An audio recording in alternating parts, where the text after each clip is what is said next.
Bonjour, je vais procéder à l'emballage et d'abord au contrôle de la montre. Donc, pour ce qui est de la montre, on va tester le fait que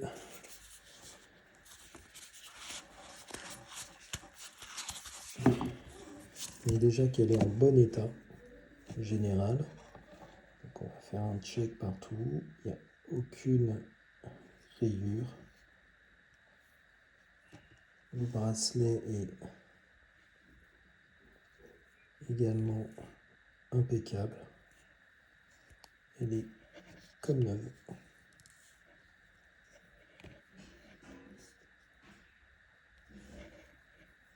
Voilà, pour ce qui est du fonctionnement, donc première couronne vissée, on va la mettre à 6 heures.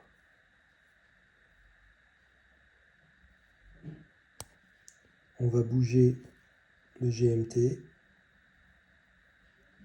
Pardon, hop, on va bouger donc la date. Ça bouge bien. Le GMT qui bouge également. L'aiguille noire. Voilà. Et donc on voit qu'avec le mouvement que j'ai fait, entre-temps, la trotteuse s'est mise en route. Donc ça veut dire qu'avec le peu de choses que je l'ai bougé, elle fonctionne très très bien. Elle a démarré. Et maintenant, deuxième couronne vissée. Et là, on vient bouger la lunette. Et donc, ça fonctionne très bien également. Alors, ce qui est un peu casse-pied des fois, voilà, c'est de revisser la couronne sans faire bouger la lunette. Ok, donc là, les deux couronnes, elles sont ok. Et on a fait donc le check de la montre au global. Qui est, je le disais, impeccable. Maintenant, on va regarder le contenu de la boîte. Donc, je remets la montre dans la boîte.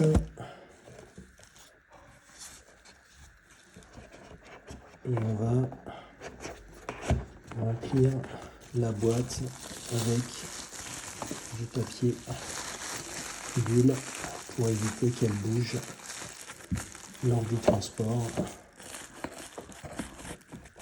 Voilà.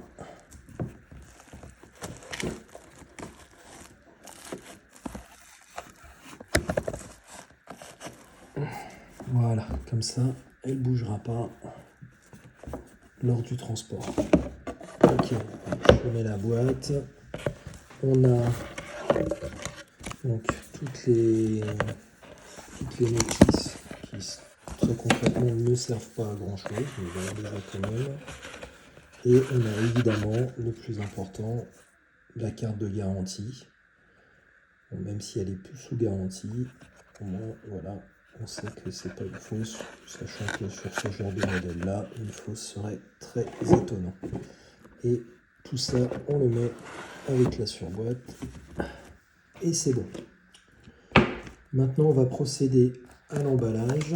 Donc, à l'intérieur, je mettrai cette enveloppe avec mon adresse, dans laquelle donc cette enveloppe fera me la renvoyer, puisque à l'intérieur, il y a l'AirTag qui permettra de s'assurer qu'elle arrivera à bon port. Donc, je vais mettre la boîte.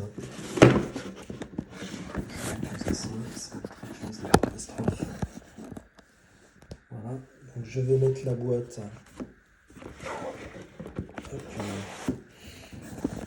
l'intérieur du carton que j'ai déjà préparé. Donc, le carton, j'ai mis de la bulle en dessous, une bulle qui vient au-dessus, le tout est calé, voilà, et on vient remettre de la bulle sur les côtés. Voilà, avec ça, normalement, il n'y aura aucun souci. j'avais pas de carton assez grand, mais pas de problème, puisque de toute façon, on va être sur un petit peu plus large le pot. Voilà, ça sera mieux. Donc je mets ça, et après de toute façon j'emballe tout ça avec un film plastique, ce qui fait qu'il y aura vraiment zéro problème.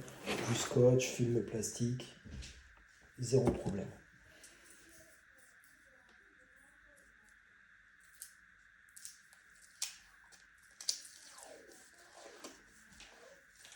Voilà. Donc on va déjà faire un tour comme ça.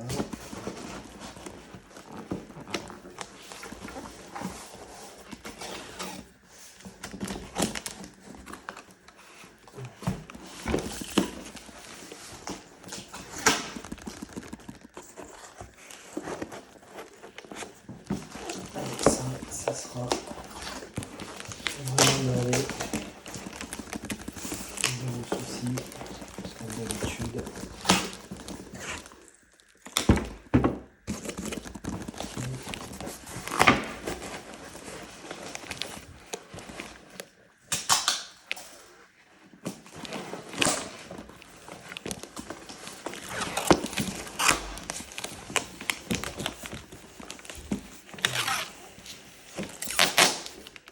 Donc ça c'est juste pour protéger.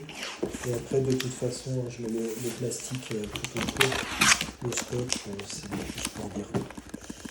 Et par contre si je ne mets pas l'enveloppe avec, ça va le faire. Comme j'ai un peu encore la place là, hop, je mets à l'intérieur l'enveloppe. Je la trouverai, elle est à l'intérieur, pas de souci. Ok, on continue dans l'emballage. Et c'est ok. C'est juste pour que ça tienne, pour que le moment où je vais mettre le plastique autour, il n'y ait pas de souci. Ok, on est bon.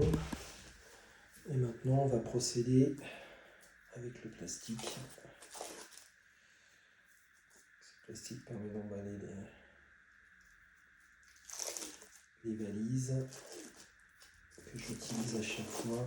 Et ça permet d'opacifier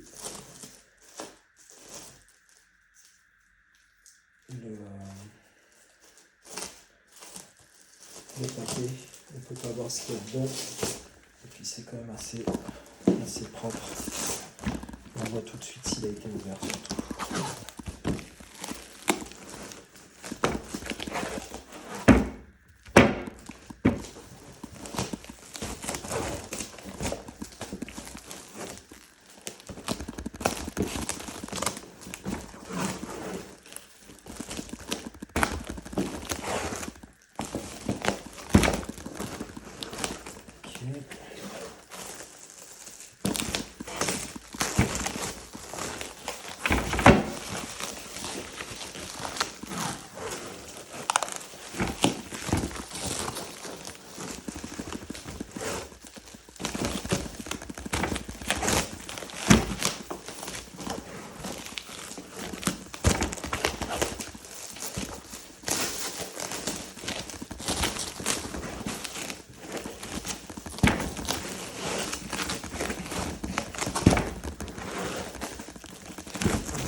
Ok. Et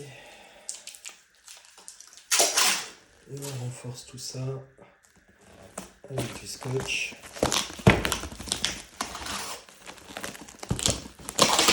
Pour éviter que le plastique ne s'en aille sur les zones de tri.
j'espère que je vais pouvoir continuer l'enregistrement parce que j'ai pas sorti l'étiquette.